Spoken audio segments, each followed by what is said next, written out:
This week, we turn our focus towards preparations to leave the dock. Provisioning extends beyond mere groceries, but includes taking inventory of everything needed during our cruising experience. We are Paige and Daniel, traveling with our Great Dane Winston on our 38-foot catamaran to see what lies beyond the horizon. Thank you for your support, and a big shout out to our patrons who help keep the dream alive. This is our provisioning episode where we're gonna not only show you us provisioning for our Bahamas season, but also share with you our terrible mess and how we're gonna make it better. So this is currently our provision pantry slash electric maintenance kind of closet. And this is very problematic. We just don't have a lot of space, and our current organization method is not working. So Daniel and I are working on fixing that. Well, we do have some storage bins, and they're okay, but they are kind of brittle and falling apart. They're cheap. So we are taking measurements of like the critical spaces to see what other storage boxes that can get there a little bit better, and what size would fit best in there. So it's going to be a game of Tetris, my favorite. And then we have two spaces in there. Yeah, it's because we have this box here for the air conditioning vents. Well, this is our nav locker that we are also dealing with. We have a crazy mess. Everything's just not organized. So the challenge with a lot of cubbies in a boat is that it's not like just a closet in your house where it is, it's 24 by 13 by 21. It's not how it is. The way this nav locker is that like we have this back cubby that's 24 by 13 by 21, and then we have a midsection that is 12 by 22 by 36, and then we have the forward section which is 11 by 20 by 33. So yeah, because they put storage in places where they can fit it, and so you have bulkheads going this way and that way, and then you have like pipes that are running through against the wall that you can't. Yeah, so you have to be very creative. Is that how do we want those larger ones, or would we prefer smaller things? The thing is, we don't really even 100% know exactly what's going to go in them. Oh, I just had a fun idea. One of the things that we struggle with, and Daniel might hate this idea. Yeah, whenever she pops up, I have a fun idea. It's like, oh no. Okay, so one of the things that we struggle with is that we end up pulling out stuff for a project, and then it just floats around. So what if we have like a tote? Sometimes it floats around and we never complete the project. Thus is boat life. Yeah, things become higher priorities. So what we might be able to do is have a tote that is just dedicated to the current project. My only reservation is we are sometimes working on multiple projects at the same time. I think if we have easier access... Am I trying to simplify this too much? Maybe. But are you making it more difficult? You do overthink sometimes. I do overthink sometimes. I think the biggest problem with keeping our tools in that front space in the garage is you have to take everything out to find the bag that you really need to work on, which is usually at the very bottom for some reason. It's always at the bottom. Whereas, if we had it up here, then they can all sit on each other, and they're all tagged, and they're all labeled, so we can see which one is which. That's great. Then let's do that. Yeah. I still like my idea of a project bin. It's if the project bin is over full, we have 3 or 4 projects going on. Then we need to put things away. Yeah, we can only work on so many projects at a time. Finish the project. Ding, ding, ding, ding. Finish the project. You said it, not me. No. Which is a place we put it in the interim while we're working on the project. Then it goes back into its home when the project is done. Right. Just have to finish the project. Finish projects. I love that idea. Love it. All right, so now we are going to pull all this stuff out, bring it up here, and then get measurements of the space so we can actually get some better storage figured out.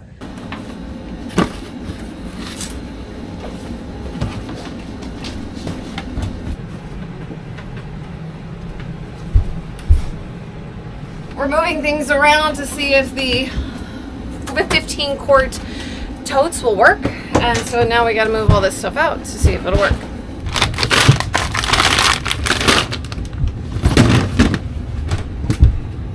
this opening is 12 inches, but the actual interior space we have is, it's called 15. 12 to 15, is that what you said? Yeah. Okay. And our Let me write it down. I gotta write it down. If we don't write it down, we're not gonna remember all these numbers. There are so many numbers. We're just not gonna remember them all. Yeah, the floor will fit. Yes, these four will fit like that. We just have to put the water maker somewhere else. Where do you want it to go? Well, it's gonna go right here. Oh. Right now we have a lot of other tools there, so once we put the water maker there, then we'll have to find a place for all those other tools. Fabulous, darling, fabulous. I guess the interesting question is, will all these tool bags fit in that spot? Go to you with the tag on the outside. Yeah. So we're out of room in there. We managed to fit Daniel managed to fit all the tool bags in that cubby, which will be really a lot easier for him to access. But now we have a lot of loose bits that we need to organize a little bit better. Okay, there we go. Closey close. Okay. Now we've gone through all the pantry stuff. We've gone through the mechanical toolboxes. We have to figure out the size totes that will go in that tool locker. Yeah, we could get 2 of these 15 quarts. We still might be struggling for space, honestly.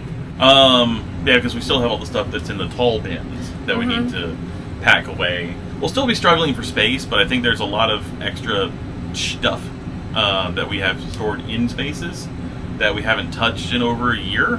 That's the benefit of going and doing this once a year, going through all of your inventory, looking at all of your provisions. I mean, like, seriously, everything from your medical to your tools, all your adhesives, and just to see what you use, what you actually didn't use. I mean, and we have so many, I don't know, I think I have like 3 screwdriver sets in there, and it's like, why? Well, in case we drop one overboard. That's true. That happens sometimes. That's true. Anyways, so I think we're ready. Are we ready to go to Target? I think we are ready for a Target run. Okay. We need 10, 15 quarts. Do they even have them? 5, 6, 7, 8, 9, 10. Fabulous. And we're also looking for the 32 quart size. 4? 4.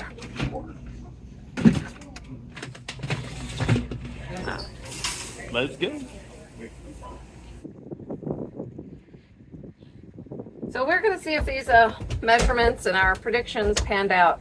So there's just so much stuff everywhere. It's just, but I try to keep in mind it's like a closet. You know, you got to pull everything out before you can organize anything, right? Yeah, it'll get worse before it gets better. So number 1. Like a give. Ba-boom. Yeah, we could get 2 more side by side here. Well, since that was such a smashing success, let's see if these fit. I'm going to put some other things underneath there. So, something like this. We might actually be able to get 2 more in here as well. Sweet! We get, what, 4 more of the 15 quart containers, and that's 60 quarts more of storage. Now, to fill them up. Not just fill them up, but organize so we know where things are. That means we have to label the totes as well as make a sheet of everything that's in each tote. All right, I think provisioning videos are really hard to do because provisioning is really unique to everybody. I feel like we're like looking at this stuff and going like, no one else would ever buy the things that we're buying to make our Bahamas adventure more comfortable or suitable, whatever, fill in the blank, to us. Right. So these are just suggestions. These are what we like. You know, we know that a lot of people, like, they pack a ridiculous amount of tortilla chips or something like that, because that's what brings them comfort. Exactly. Whatever brings you joy. We're not just talking about food. A lot of times people are like, oh, provisions is just another word for grocery shopping. It's not. It's not. Because we're looking at not only food, but also all of our toiletries. So we want to make sure we have enough toothpaste. Well, yes, you can buy toothpaste in the Bahamas. You might have a certain brand. I have a specific brand that I like. I do too. Right. We don't like the same toothpaste. We don't. But not only toiletries, but also like spare parts and things. Like, right. I mean, you don't need to be able to tear down and rebuild your engine at anchor, but an extra, hose clamps, extra little things, changing your own oil. Right. Some extra shackles. There are lots of little bits and bobs that we have used while we're out in the Bahamas or just out on anchor because, something broke and we got to fix it and it's got to be fixed now. It is really easy to get into the hoarding aspect of this. Yeah. And believe me, we have held on to things that we have used. And we have held on to things that they haven't moved since we saw them last year. Right. So while we're also going through all of our storage, and when we see something that we haven't used, we are getting rid of it. Yeah. Because I enjoy minimalism. And that I think is a really hard thing for people who are sailing, because you do have to hold on to so many things. And so that's probably a whole nother video. Yeah. Let me know if you guys want that video. Yeah. The mindset of the liveaboard sailor. The minimalist liveaboard sailor. Yeah. Well, from what you guys have seen, we're not achieving the minimalism real well. We're trying to get better. We're provisioning for like 6 months or more. So it's like, you want to have enough toothpaste, enough mouthwash, enough, I don't know. I'm sure NASA has a checklist somewhere. Probably not for liveaboard sailors. It'd probably be close. Anyways, another thing is like paper towels, toilet paper. Those are other things, those provisions that you really have to plan ahead. While you can get them in the Bahamas, they're extremely expensive and can be hard to find. Yeah. Let's dig into our Winston stuff, because now we're moving some Winston provisions into another thing to free up space at another place. And yeah. This is the crazy stuff we buy, right? You think he wants it, Daddy? Of course he wants it. Oh my gosh, look at that. Time, see how long the squeaker lasts. I put the over-under on 30 seconds, guys. Daddy, you ready? He's so happy. This is the old one. Well, the second oldest one. There's still another skin around here, so. But he loves teddies. So when we leave for the Bahamas, we like to have some backup toys. One, they do tend to wear out. And two, he will occasionally drop one overboard. All right, so this is one of the things that we did last year that we found was really successful. We like to buy the snacks, especially when we're on the go. We don't do a lot of meal prep and meal eating while we're passage making, because really I get a little nauseous sometimes. So we plan to snack on those types of trips.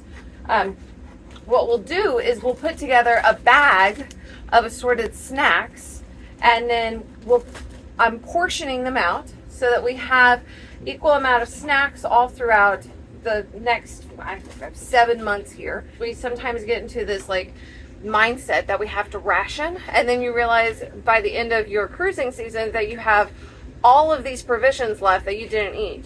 So this way we make sure that we know we have it, we're meant to eat it, we could kind of give ourselves permission to actually eat the provisions that were brought, and we're not going to just run out in the first month.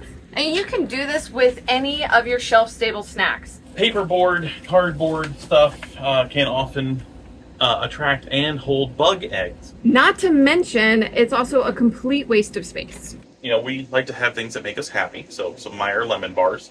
We're taking out the packaging and we're putting all that into Ziplocs. Then we'll basically cut out the recipe and stick it in the bag. I think the most important thing with provisioning is that you pack food that you will actually eat.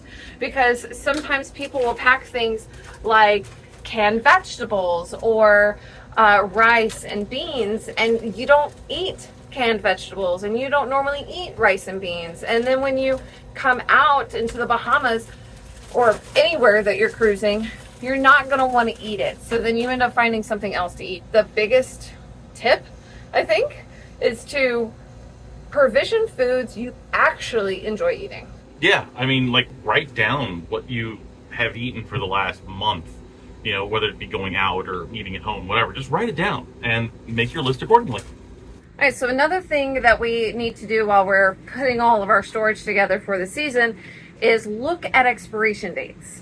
So we like olives. Unfortunately, the expiration date on it is January of 2025. That's only in like 3 months. We did find these tiny little packages of olive. This is like one of those simple, easy, fast snacks that we put in our snackle box. And these expire in August of 2025. So that is plenty of time for us to enjoy the cruising season, eat these all up before we make it back to the States. Green coffee beans. Best way to keep fresh coffee on board. Roast it yourself. So that also means that we travel or have to provision for green coffee beans. And this is our last one. So we need maybe 2 more? So also a big thing to keep in mind when you're provisioning is looking for convenient packaging. So we found these pepper pastes. You can make all kinds. They got recipe suggestions on the back, but they're not glass. They're concentrated, great spices. We even have kooky things like this. It's a bira bomb. So you just, you know, throw it in the slow cooker with your meat and have a nice day. All right, so let's talk about protein. Having a good amount of protein is important. So one of the things that we found, cans of tuna. Canned tuna is fine. But if you can get them in these pouches, so much better. Chicken comes in the same kind of pouches.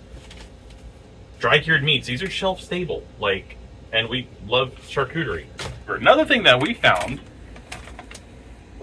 freeze dried. Yeah, freeze dried sirloin steak.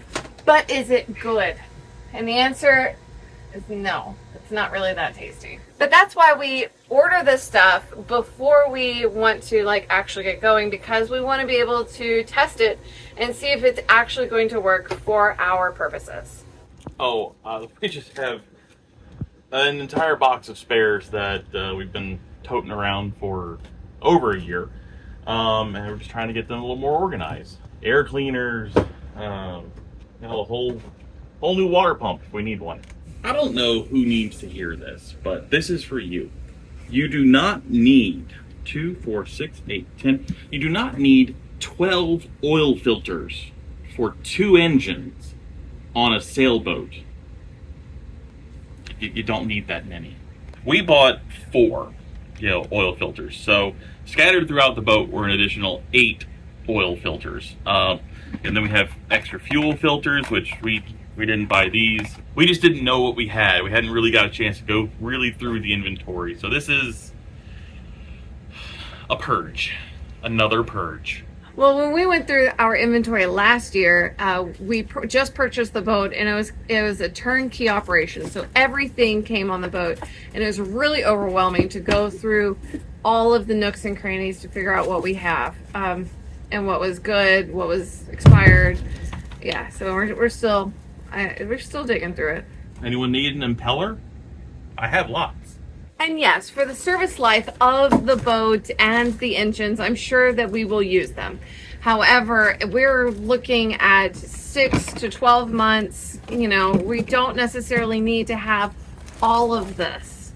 It ends up being overwhelming and it gets lost or it goes bad. Yes, things go bad. All right, we are in purge mode. Oh my gosh, guys. It's like we're getting rid of so much stuff, so much trash. Yeah. Really, things we haven't used, things that are just taking up space, and then really trying to determine what we want to hold on to, which is probably the harder part, honestly. Yeah, there's a lot of stuff that we kept on our first year of cruising that we didn't know if we were going to need it or not, and it's been a full year and we haven't touched it. But it doesn't necessarily mean that we wouldn't use it. Correct. Yeah. But it's also knowing what it is and knowing that we already purchased spares of it. So that has happened too. That has. Because we're finding things that we did not realize we have.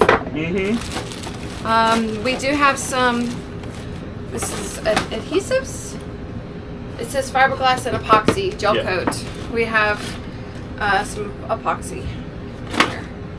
All right, this is also a game of trying to figure out what things are.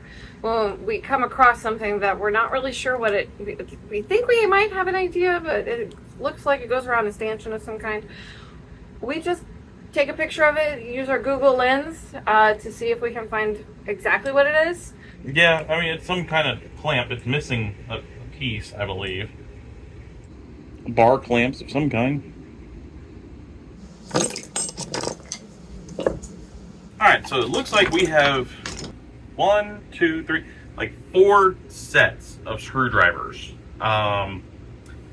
Some are just flatheads, some are Phillips, some are a mix. I don't know how many screwdrivers we actually need, considering we also have driver sets.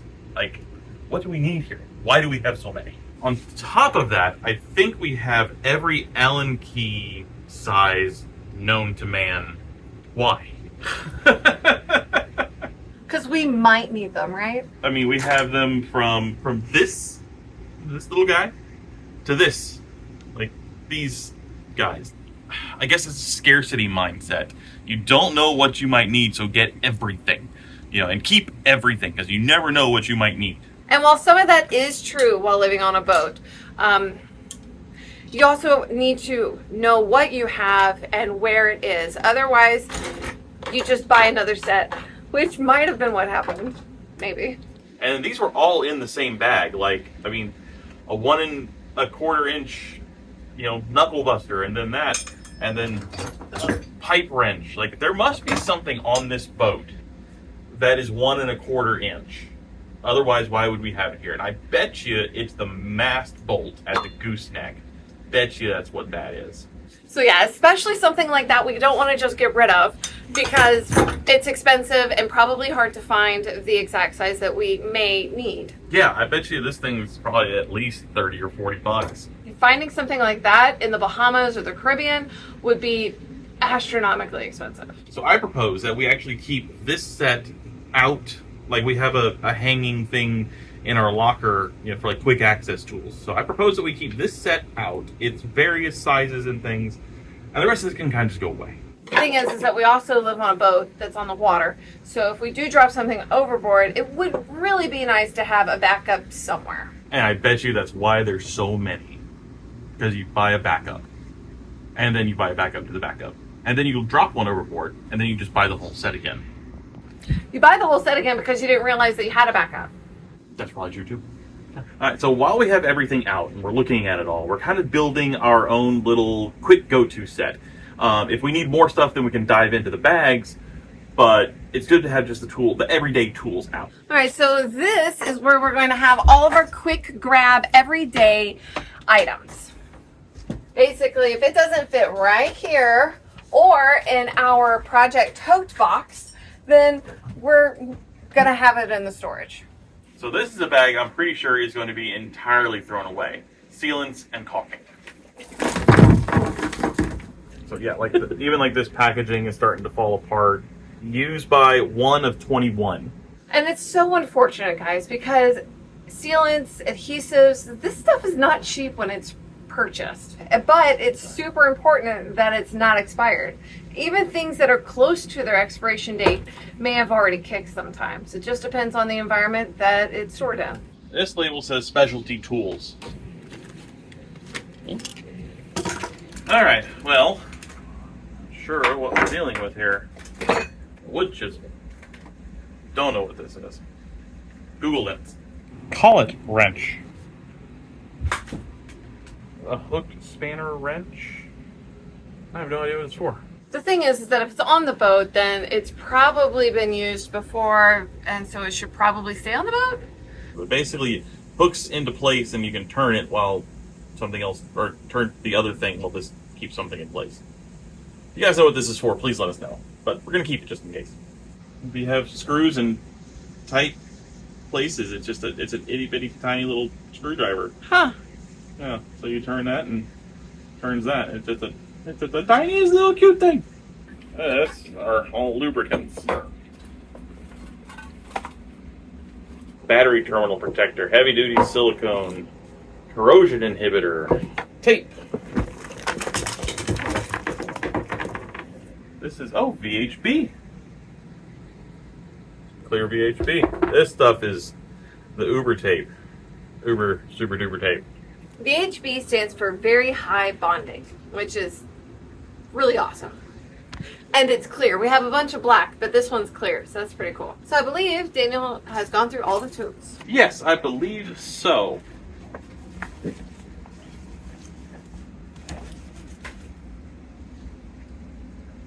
There. Now that's all we get stuff in there. We still have the problem of all the extra little things down there that don't have a home.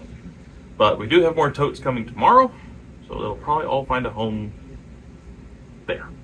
So we did realize that we actually have more space that we could fit some more totes. We ordered like a pack of 12 on Amazon because we went back to Target and they didn't have enough. So we went ahead and got some more totes on order.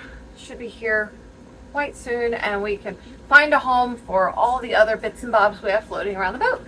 Well, you know, it's a boat, so we have stuff stored everywhere. So another place we have stuff stored is our battery bank box.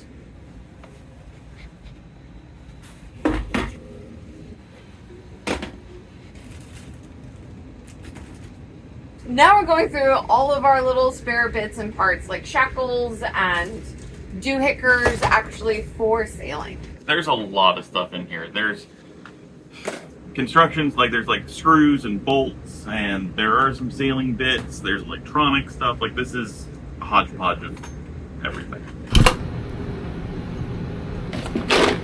Did we buy this? No, it came with the boat. We were talking about getting some more of these to replace those, and looks like someone beat us to the punch. That's right. Oh, this is a neat little kit. This is a stainless steel hose clamp cruiser pack, so more hose clamps. Alright, moving on. In here, there are some junk. And we have another box here with all these other shackles. So I think I'm just going to marry these together.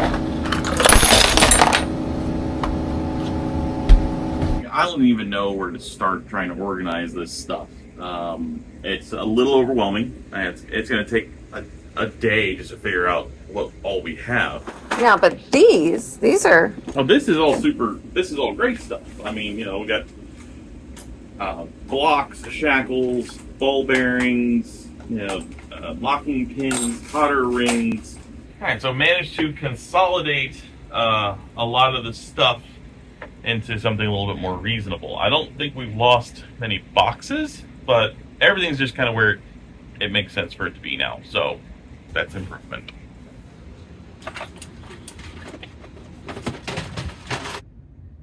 We got our containers in today, so that is taking precedence. We've been waiting not so patiently for it because we kind of felt like all of our organizing was put on hold, but we still went through the other things. So we're gonna get these containers out and start putting stuff in them.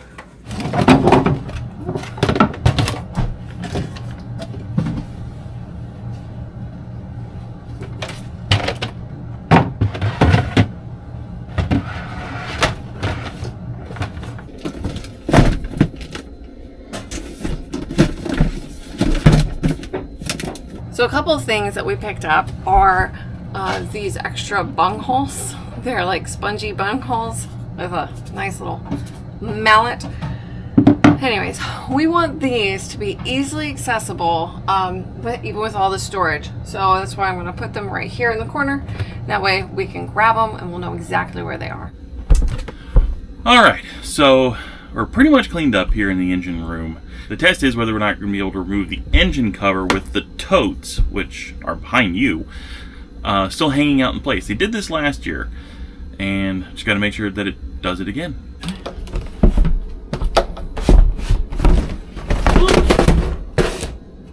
I guess not.